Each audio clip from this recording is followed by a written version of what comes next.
নন্দিনী আর তিথি যখন আনন্দীকে নিয়ে সমস্ত কিছু প্ল্যান কিভাবে করেছে এই সমস্ত আলোচনা করতে থাকলে ঠিক তখনই আদি এসে সব শুনে উচিত শিক্ষা দিল তিথিরকে। হ্যাঁ বন্ধুরা, এমনটাই দেখা যাবে। বিস্তারিত জানতে ভিডিওটিতে লাইক দিয়ে সম্পূর্ণ দেখতে থাকো। গল্পের শুরুতেই দেখা যায় আদি দাঁড়িয়ে থাক রকেটের বাড়ির সামনে। আদি কিছুতেই মানতে পারে না যে আনন্দী আদির সাথে এমনটা করতে পারে। তিথির বারবার করে আনন্দীর ব্যাপারে ভুল বোঝাতে থাকে, কিন্তু হিসেব মিলাতে পারছে না আদি তখন বলে, না কোনো একটা তো গন্ডগোল আছে, আমি হিসাবটা কিছুতেই মেলাতে পারছি না। তখন বলে, তুই এখনো বলবি এই মেয়েটার ব্যাপারে এই সমস্ত? দেখা যাবে আদি ফোন আসে হসপিটাল থেকে যে ঠাম্মির জ্ঞান ফিরেছে। আর তখন আদি বলছে আমি আসছি।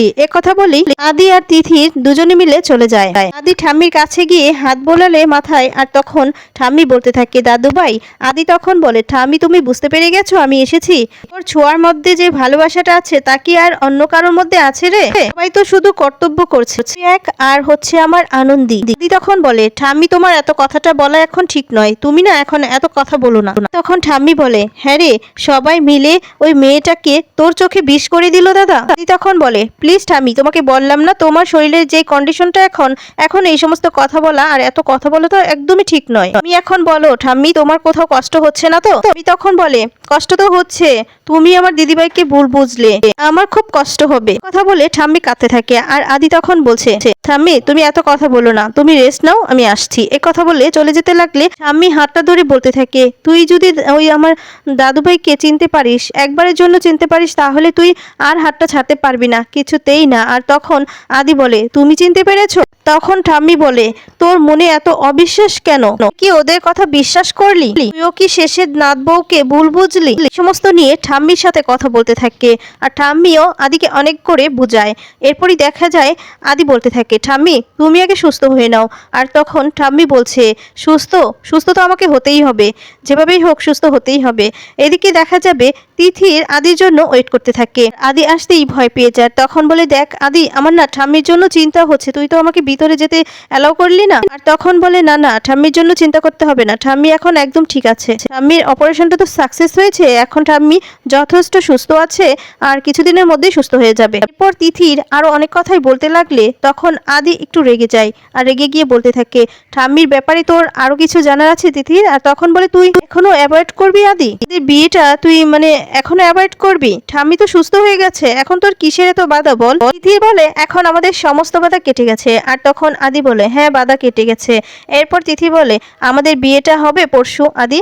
আর তখন বলে, হ্যাঁ বিয়েটা হবে। কথা বলেই চলে যায়। এরপর দেখা যায় তিথি তো খুশি হয়ে যায়। আদি এদিকে এই কথা বলেই চলে যায়। আর তখন তিথি একা একাই বলতে থাকে, তার মানে বিয়েটা হচ্ছে।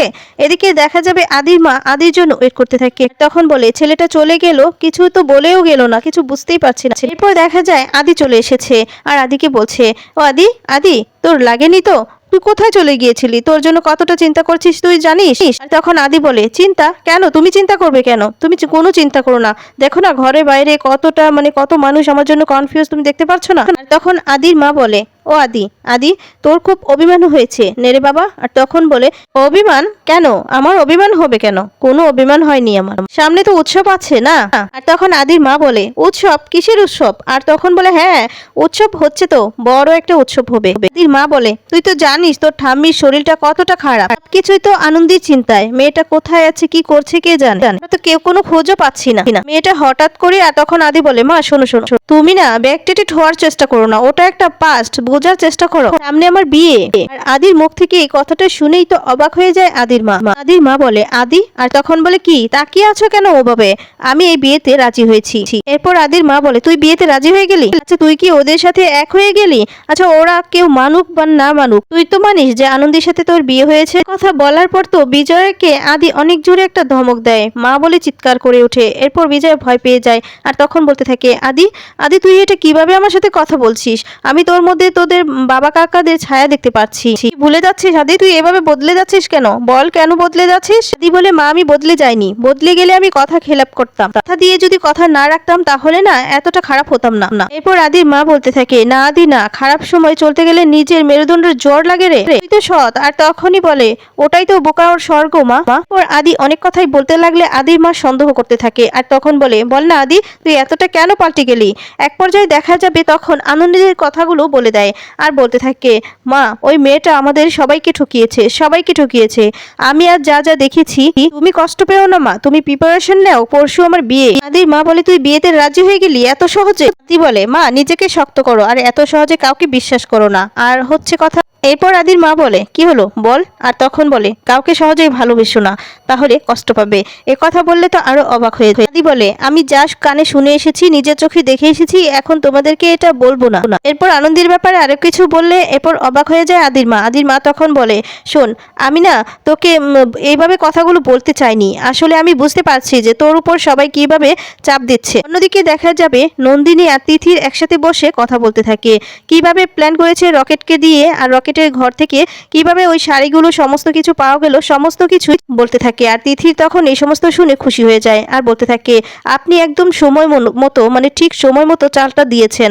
আর এরপর নন্দিনী বলছে, হ্যাঁ, আমাকে যখন রকেট কল করেছিল আর তখন রকেট বলেছিল যদি ফেসে যায় তাহলে আমাদেরকেও ফাঁসিয়ে দিবে।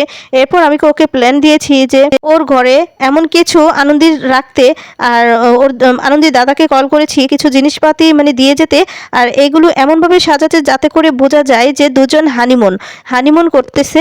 আর এ সমস্ত দেখলেই হয়তো ভুল বুঝবে আদি। সমস্ত কিছুর প্ল্যান বলতে থাকে। এদিকে আদি বারবার করে তার মাকে এই সমস্ত বলে বোঝাতে থাকলে কিছুতেই বিজয়া বুঝতে চায় না। আর তখন বলে ওই আনন্দিত, আর তখনই বলে আনন্দি ঠকিয়েছে, আনন্দি আমাদের প্রত্যেককেই ঠকিয়েছে, মেয়েটা মিথ্যেবাদী, ঠক, প্রতারক। আদির মুখে এই সমস্ত শুনে কিছুতেই বিশ্বাস করতে চায় না বিজয়, আর বলতে থাকে, না না, আমাদের সবটা জানতে হবে, সবটা ভালো করে দেখতে হবে, বুঝতে হবে। আর তখন আদি বলে, এর জন্য তোমাদেরকে বলতে চাইছিলাম। আদি বলে, মা তুমি আর কি জানবে বলো তো, এমনিতেই তো এতটুকু শুনেই কষ্ট পেয়ে বসে আছো। আমিও বিশ্বাস করিনি, আমি ভেবেছিলাম যে সবাই জানবে, আনন্দি আসবে, সবাই ওর থেকে সবকিছু জানবে, শুনবে, তারপর তো সবটা ক্লিয়ার হবে, কিন্তু সেই সুযোগটাই পেলাম না। আদির মা তারপর বিশ্বাস করতে চায় না। আর তখন বলে, এখানটাতেই তো একটা খটকা আছে। এরপর আদি বলছে, খটকা? আচ্ছা মা, তুমি কি দিয়ে তৈরি বলো তো? আর তখন আদির মা বলে, ওই দুঃখ, কষ্ট, এই সমস্ত দিয়েই তো আমি গড়া, সারা জীবন কষ্ট পেয়েছি, তো তাই কষ্টের সময় না মাথা ঠান্ডা করতে শিখে গিয়েছি। আর মাথা ঠান্ডা রাখিয়ে কি হবে মা, আনন্দিত সবকিছু চুকিয়ে দিয়ে চলে গেল, তাই না? আদির মা বলে, দাঁড়া, এতটা সহজ নয় আদি। আচ্ছা আদি, এমনটা নয় তো যে তোর মুখ থেকে কেউ এই সমস্ত শুনতে চাইছে? আদি, আমাকে নয়, তোর অন্তরকে, মানে নিজের অন্তরকে প্রশ্ন কর আদি। তোর কি মনে হচ্ছে না যে এই যে দেখেছিস এই পুরো জিনিসটাই তোকে দেখানো হলো? তোকে কেউ ইচ্ছে করে এই সমস্ত সাজানো, মানে সাজিয়ে তোকে দেখাচ্ছে যে আদি, মানে তোর চোখে আনন্দি অনেক দোষী, যাতে করে তুই আনন্দিকে ছেড়ে দিস। তোর মনে হচ্ছে না আদি যে এখনো তুই সত্যিটা জানতে পারিসনি? দেখা যাবে আদির কাকিমুনি এই সমস্ত শুনতে থাকে। আর তখন বলে, বাবা, নিজের ছেলেকে দেখা যাচ্ছে দিদি পড়াচ্ছে, এই সমস্ত তো নন্দিনীকে জানাতে হবে, এই বলে চলে আদিও এই সমস্ত শুনে অবাক হয়ে যায়। আদির মা চলে যায়। আর তখন আদি অবাক হয়ে বলতে থাকে, এটা কি বলে গেল মা, মানে এই সত্যিটা সত্যি নয়, তাহলে এই সত্যিটা কেউ আমাকে ইচ্ছে করে দেখাচ্ছে? তখন আদি সমস্ত কিছু ভেবে বলতে থাকে, সত্যি তো, মা যা বলেছে একদম ঠিক কথা বলছে, যে সমস্ত কিছুই তো পরপর ঘটছে, তার মানে সাজানো, সমস্ত কিছু কেউ ইচ্ছে করে সাজিয়েছে, তার মানে আসল সত্যিটা এখন আমি জানতেই পারিনি, তাহলে সবকিছু আমাকে যেভাবেই হোক জানতেই হবে। এ কথা বলে আদি চলে যায় অফিসে। এরপর এদিকে দেখা যাবে নন্দিনী আর তিথি যখন আনন্দির এই সাজানোটা ব্যাপারটা নিয়ে কথা বলতে থাকে, ঠিক তখনই আদি আড়াল থেকে সমস্ত কিছু শুনে অবাক হয়ে যায়। আর তখন ইচ্ছা মতো ধোলাই দেয় তিথিরকে। তো বন্ধুরা, এমনটা হলে তোমাদের কেমন লাগবে? কমেন্টস করে তোমাদের মতামত জানিয়ে দাও। ধন্যবাদ।